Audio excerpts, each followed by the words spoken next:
வணக்கம் நண்பர்களே. இன்றைய காணொளி கேள்வி பதில் பகுதியாக மாற்றிருக்கிறோம்.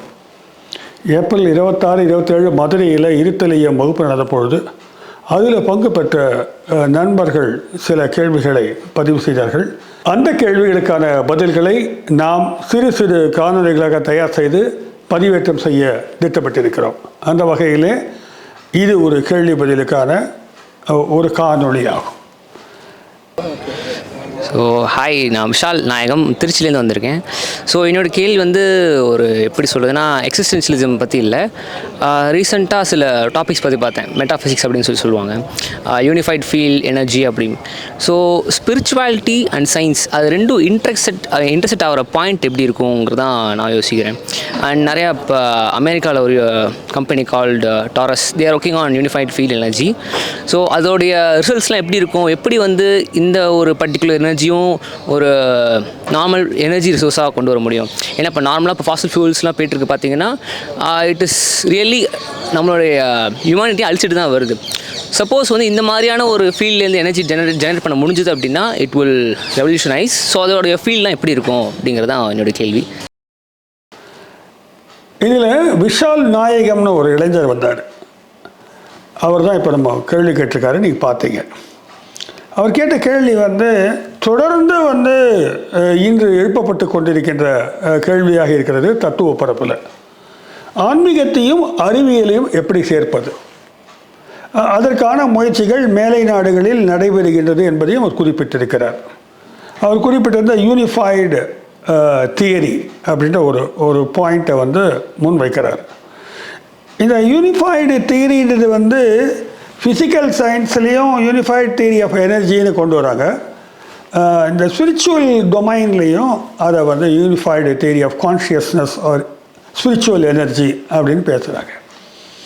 இது ஆல்பர்ட் ஐன்ஸ்டைன் ட்ரை பண்ணுறார். இந்த வேரியஸ் ஃபார்ம்ஸ் ஆஃப் எனர்ஜியை எலக்ட்ரோ மேக்னட்டிக் எனர்ஜி, அப்புறம் கிராவிட்டி, ஆட்டமிக் எனர்ஜி, இந்த மூன்றையும் இணைத்து ஒரு யூனிஃபைடு தியரியை ஒரு டிரைவிங் ஃபோர்ஸாக, சிங்கிள் ஃபோர்ஸாக கன்வெர்ட் பண்ண முடியுமான்னு பார்க்குறாரு அவர்.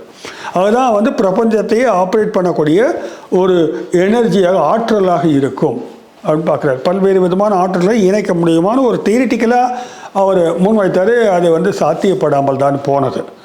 அதே வகையிலேயே அதே மாடலை எடுத்துக்கிட்டு இந்தியன் ஸ்பிரிச்சுவாலிட்டியை அப்ளை பண்ணி இன்னொரு ஃபிசிக்ஸ் ப்ரொஃபஸர் ஒருத்தர் இருக்கிறார்.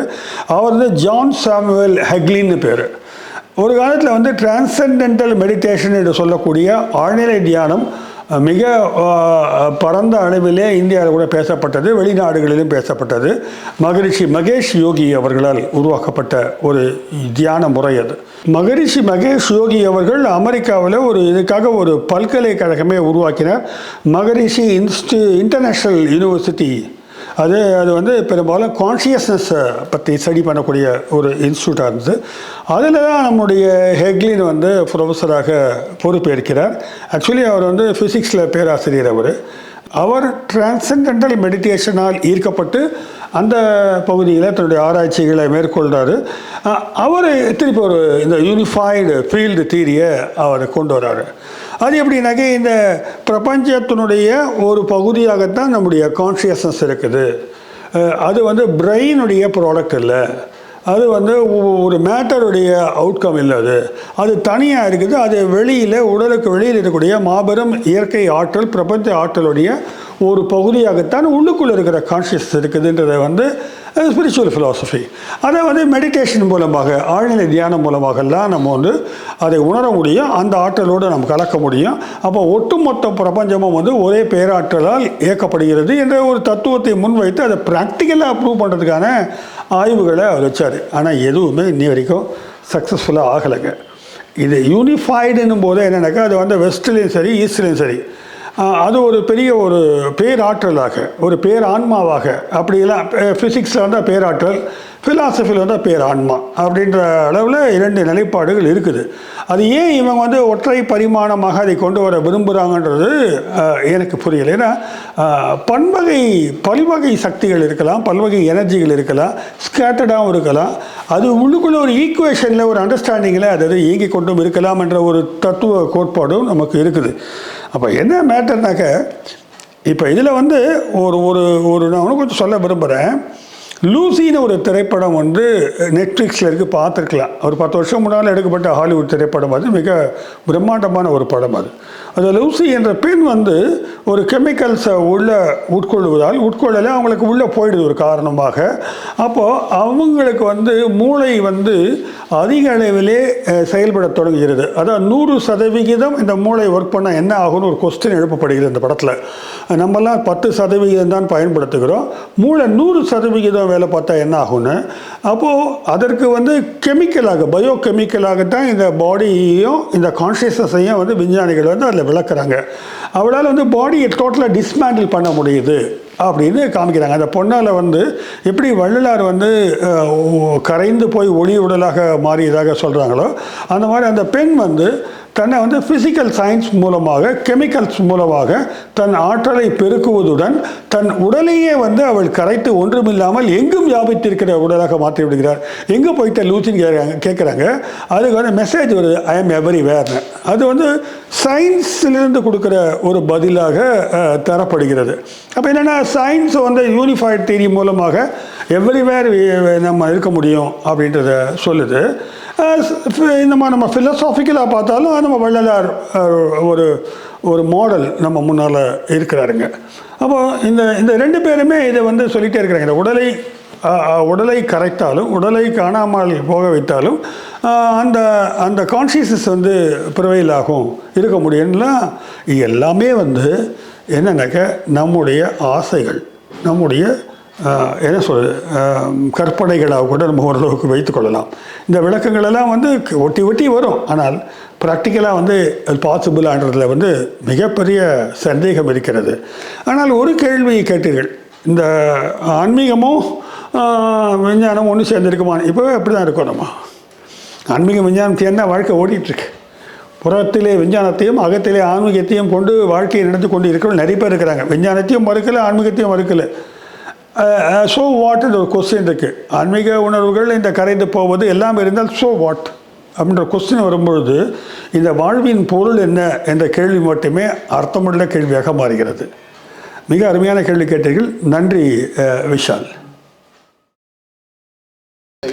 என்னோடய கொஷின் என்னென்னா, இன்றைக்கி வேர்ல்டு ஓவராக வந்து அப்ரெஸ்ட் மைனாரிட்டிஸ் நிறையா இருக்காங்க. ஸோ காஸ்ட் மைனாரிட்டிஸ் இருக்காங்க, LGBTQ கம்யூனிட்டி இருக்குது. ஸோ இவங்களுக்கெல்லாம் வந்து எக்ஸிஸ்டென்ஷியல் க்ரைசிஸ்னு அடிக்கடி சொல்லப்படுற ஒரு விஷயம் இருக்குது. ஸோ நம்ம எக்ஸிஸ்டென்ஷியலிசம் பற்றி ஒர்க் ஷாப் பண்ணுறதுனால எனக்கு இந்த கேள்வி எழுது என்னென்னா, how can these people change the traditional narrative and have their own narrative? அவங்க லைஃபுக்கு என்ன மீனிங் கொடுக்குற மாதிரி என்ன மாதிரி நரேட்டிவ் அவங்க உருவாக்கிக்கலாம். ஸோ அதான் என்னோட கேள்வி. அருமையான கேள்வி ராம் பிரசாத். நெரேட்டிவ்ஸ் ஒன்றும் இல்லை, அடையாளங்கள். இனத்தின் ரீதியாக அடையாளப்படுத்துவது, சாதியின் ரீதியாக அடையாளப்படுத்துவது, பாலின பாகுபாடுகள் மூலமாக அடையாளப்படுத்துவது, இதெல்லாம் எப்படி இதிலேருந்து விடுதலை அடைவது சாத்தியம்? கொஸ்டினுடைய அடிப்படை வந்து இதுதான், அவர் கேட்குற கேள்வி இதுதான். இது வந்து ஏனென்றால் நம்ம வந்து இந்த எக்ஸிஸ்டென்ஷியலிசம் கிளாஸ் அட்டன் பண்ணும்பொழுது தனி மனிதன் தன்னுடைய சாரத்தை தானே உருவாக்கி கொள்ள முடியும் என்று சாஸ்திரம் சொன்னதை நம்ம விளக்கும்போது இது எப்படிங்க சாத்தியமாகும்? நான் ஒரு ஒடுக்கப்பட்ட இனத்தில் பிறந்திருந்தாக்க நான் எப்படி அதிலிருந்து விடுதலை பெற்று தனியாக வர முடியுமான்னு கேட்டாக்க சாத்திரம் முடியுன்னுவார். நீட்சேவை கேட்டால் உபர்மன்ச்சுன்னுவார், சூப்பர்மேன், உன்னால் நீ கிரியேட் பண்ண வேல்யூஸ்ன்னுவார். எஸ், ஒரு செல்ஃப் ரியலைசேஷன், ஒரு இண்டிவிஜுவலுடைய ஒரு கிளாரிட்டி ஆஃப் தாட்டு, இதெல்லாம் முக்கியம்தான். வில் பவர் எல்லாமே முக்கியம்தான். வில் டு பவர் எல்லாம் முக்கியம்தான். ஆனால் அதனால் வந்து அவர்கள் அதனால் மட்டும் அவர்கள் விடுதலை அடைவது சாத்தியமாவதில்லை. அது ஒரு கலெக்டிவான எஃபோர்ட்டாக தான் இருக்கிறதா நான் பார்க்குறேன்.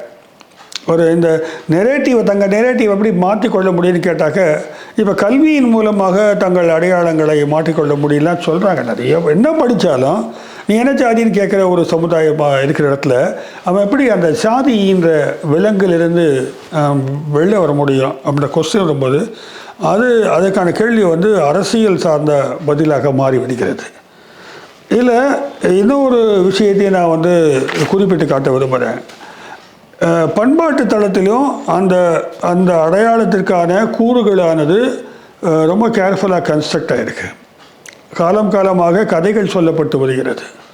காலம் காலமாக நீ இப்படித்தான், அவர் இப்படித்தான், இந்த பிரிவு தவறு, இந்த பிரிவு ரைட்டு, மனிதர்களுக்குள்ள பல்வேறு விதமான வகைப்பாடுகளை உருவாக்கி இருக்கிற கதைகள் எல்லாம் இருக்கின்றன.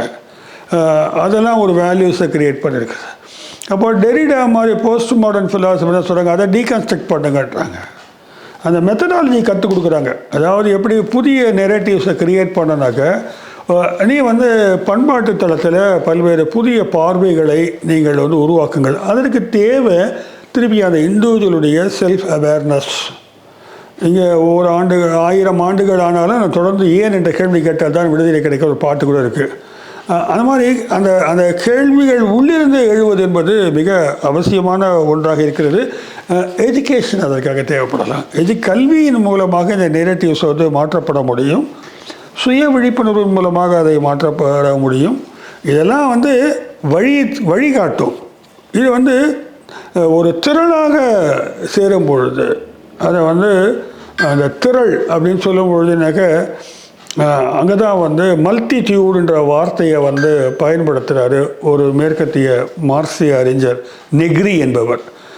நெக்ரி என்ன சொல்கிறாரு, அவரும் ஹார்ட் அப்படின்னு 2 பேர் சேர்ந்து ஒரு புக்கு எழுதியிருக்காங்க, எம்பையர்னு.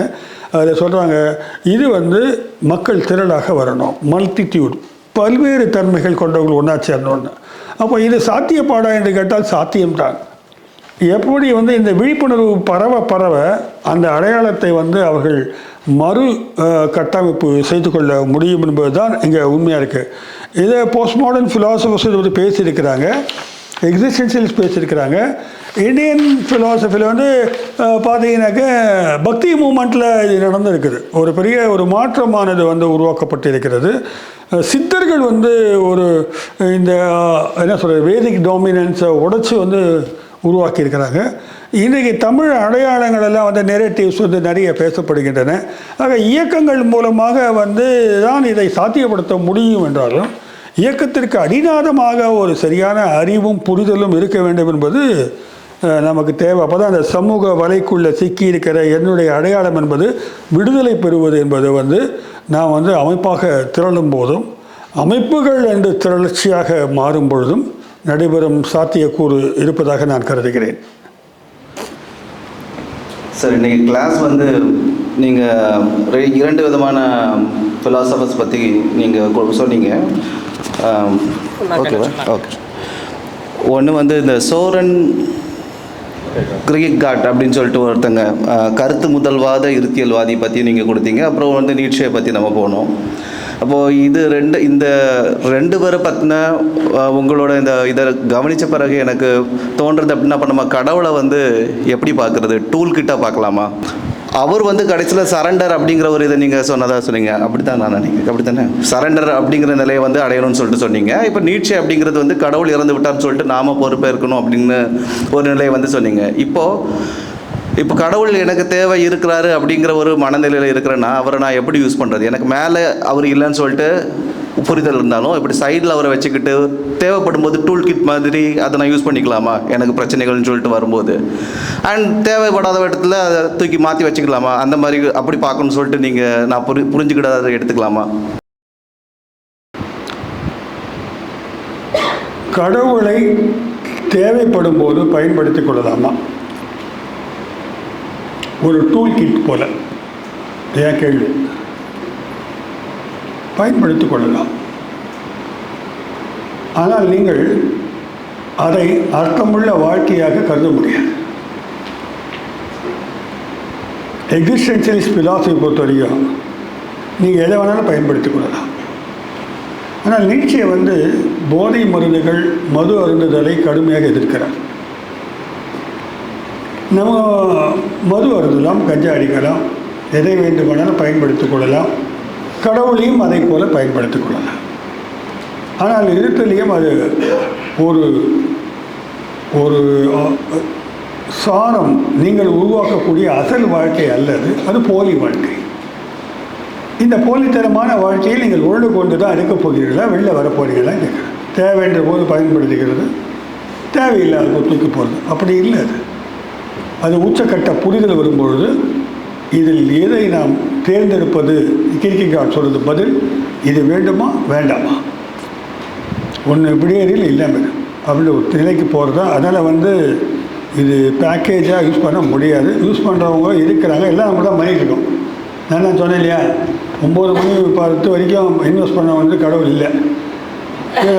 மருந்து கடையை போய் ஊசி போட்டு ஹாஸ்பிட்டல் அட்மிட் பண்ணும்போது கடவுள் வந்துடுவார். என் பேர் சத்யமூர்த்தி, ஆவடியிலேருந்து வரேன். பெயின் அண்ட் சஃபரிங் அதுதான் லைஃப்பை புரிஞ்சுக்கிறதுக்கு, நம்மளை சேஞ்ச் பண்ணிக்கிறதுக்கு ஏன் அப்படி இருக்கணும்? பெயின் அண்ட் சஃபரிங், அதுதான் என் கேள்வி. சத்தியமூர்த்தி அவருடைய கேள்வி என்னென்னா, என்னைய வலி வேதனை இதன் மூலமாகத்தான் வாழ்க்கையை புரிஞ்சுக்கிற முடியும்னு சொல்கிறாங்களே, ஏன் அப்படின்னு கேட்குறார். அப்படி தான் இருக்கின்ற அவசியம் இல்லை. மகிழ்ச்சியின் மூலமாக கூட வாழ்க்கையை புரிந்து கொள்ள முடியும். ஆனால் அது ரொம்ப கஷ்டம், மகிழ்ச்சி உருவாகுது என்பது. இந்த சஃபரிங் என்பதோ பெயின் என்பதோ எதனால் உருவாகிறது என்று பார்த்தால் பெரும்பாலும் நாம் செய்கின்ற காரியங்களால் தான் உருவாகிறது. நம்ம எந்த மாதிரி சாய்ஸை சூஸ் பண்ணுறோமோ அதை பொறுத்து இருக்குது பெரும்பாலும். ஆனால் நமக்கு எடுத்த உடனே பெரிய உயர அறிவானது ஞானமானது இருப்பதில்லை. பிறந்த உடனே எல்லாருக்கும் ஒரு மாதிரி தடுமாறி தான் வருது. எல்லாம் தெளிவு புரிதல்லாம். இந்த புரிதல் தெளிவு இல்லாத ஒரு நிலையில், அதாவது அறியாமையில் நம்ம நிறைய காரியங்களை செய்கிறோம். Man commits evil out of ignorance, Socrates. இப்போ அறியாமையால் நம்ம செய்த காரியங்களுக்கான இஃபெக்ட் என்ன, பலன் என்னென்னா வலியும் சஃபரிங்கு தான் இருக்கும். அப்படி வலியும் சஃபரிங்கு கொடுக்குற காரியத்தை யாராவது வேணும்னா செய்வாங்களா? செய்ய மாட்டாங்க, அறியாமையால் தான் செய்வாங்க. இதை அறிந்து கொள்ளக்கூடிய ஞானம் முதல்ல வரதில்லை. அடிபட்டால் தான் தெரியுது, ஓஹோ இதனால் இப்படி வருது போல இருக்குன்னு. வெகு சில பேர் மட்டுமே முதல்லையே அதை தெரிஞ்சுக்கிட்டு கேர்ஃபுல்லாக இருக்கிறாங்க. வலி தராத வேலைகளை வாழ்க்கையை வாழ பார்க்குறாங்க. ஆனால் வலியினால் மட்டும் அறிவோ ஞானமோ வாழ்க்கையை புரிந்து கொள்வது ஏற்படுவதில்லை. வலியின் அடிப்படையில் ஒரு கேள்வி எழுப்பப்பட வேண்டும், இது ஏன் இந்த வலி, வாய் திஸ் சஃபரிங் என்ற கொஸ்டின். அந்த கொஸ்டினிங் தான் அங்கே வாழ்க்கையை புரிய வைக்கிறதே தவிர வலி அல்ல. இந்த கொஸ்டினிங் ஏன் இந்த மகிழ்ச்சின்னு கூட கேட்கலாம். ஏன் நம்ம இன்றைக்கி ரொம்ப மகிழ்ச்சியாக இருக்கோம், ஏன் இன்றைக்கி துக்கமாக இருக்கிறோம், ஏன் இன்றைக்கி எரிச்சலாக இருக்கிறோம், ஏன் இன்றைக்கி பேரானந்தமாக இருக்கிறோம், ஏன் என்ற அந்த அது குறித்த ஒரு பார்வையும் புரிதலும் அங்கே முக்கியத்துவப்படுத்தப்படுகிறது. ஆனால் புத்தரை பொறுத்த வரைக்கும் சஃபரிங் வாழ்க்கையில் இருக்குது எல்லாருக்குமே. இந்த சஃபரிங்கை நீங்கள் புரிந்து கொள்ள வேண்டும் என்றால் இக்னோரன்ஸ்லேருந்து வெளில வரணும். இதுக்கு தியானம் அது இது நிறைய spiritual components are packed all over the world. இப்படி ஏன் இந்த சஃபரிங் என்ற கேள்வி கேட்காம இருக்கிறாங்க நிறைய பேர். இக்னோரன்ஸால் அந்த கேள்வியும் கேட்கறதில்ல. அப்போ என்ன ஆகும், அந்த வாழ்க்கை இந்த பெயின் சஃபரிங் ஆனந்தம் இதுக்குள்ளே உழந்துக்கிட்டே இருக்கும். நீங்கள் தப்பிக்கவே முடியாது. அது உள்ளுக்குள்ளேயே அலை மாதிரி அடிச்சுக்கிட்டே இருக்கும். அது உள்ளே இருந்து வாழ்க்கையை முடிச்சுக்கிற வேண்டாம். இப்போ அந்த கேள்வி கேட்குறவங்க பதிலை கண்டுபிடித்து பதில் படி வாழ ஆரம்பித்தால் அந்த பெயின்லேருந்து விலகி இருக்கிறதுக்கு வாய்ப்புகள் உண்டு. ஆனாலும் நீங்கள் மகிழ்ச்சியாக இருந்து கூட வாழ்க்கையை புரிந்து கொள்ள முடியும். ஆனால் வலிதான் வாழ்க்கையை இன்னும் ஆழமாக புரிந்து கொள்ள உதவுவதாக அமைந்து விடுகிறது என்பது தவிர்க்க முடியாத ஒரு விஷயமா இருக்கு. என்னோட ஒரு கேள்வி நான் எப்பயுமே ரெகுலராக தியானம் பண்ணிகிட்ருக்கேன்.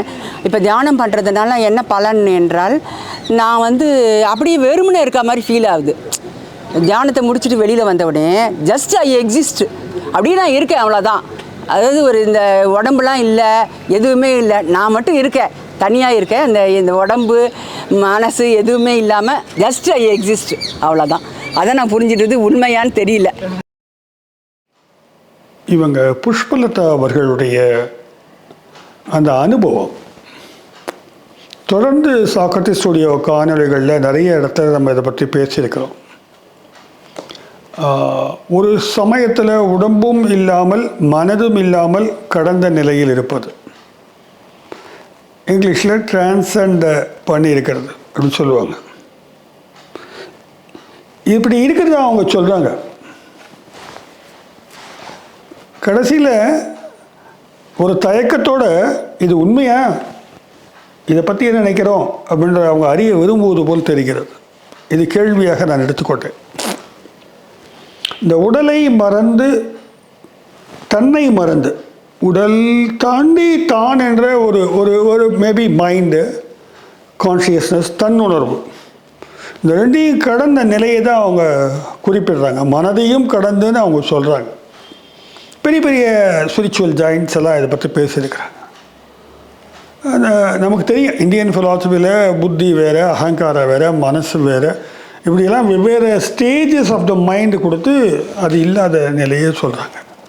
தன்னை மறந்த நிலையில், தன் உடம்பையும் மறந்து மனசும் இல்லாமல் கடந்த நிலையில், மறந்த நிலையில் அல்லது கடந்த நிலையில் அவர்கள் யார், எதுவாக உணர்கிறார்கள், எப்படி உணர்கிறார்கள், எங்கிருந்து அதை உணர்கிறார்கள்? நான் என் உடலை விட்டுவிட்டேன், மனதையும் விட்டுவிட்டேன், அல்லாத நிலையில் இருக்கிறேன் என்றால் நீங்கள் எங்கே நிற்கிறீங்க?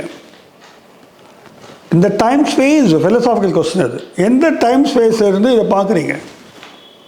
அது இல்லைன்னு எப்படி எது யார் புரிந்து கொள்கிறார்கள்? நீங்கள் தான் அங்கே இல்லையே, உங்கள் மனசும் இல்லை, உடம்பும் இல்லை. கான்ஷியஸ்னஸ் என்ற ஒரு வார்த்தையை நீங்கள் ஒரு பிரபஞ்சத்தினுடைய துளியாக பார்த்தா நீங்கள் இல்லவே இல்லாத இடத்த நீங்கள் எப்படி புரிஞ்சுக்கிறீங்க? சரி, லாஜிக்கல் கொஸ்டின் ஒன்று.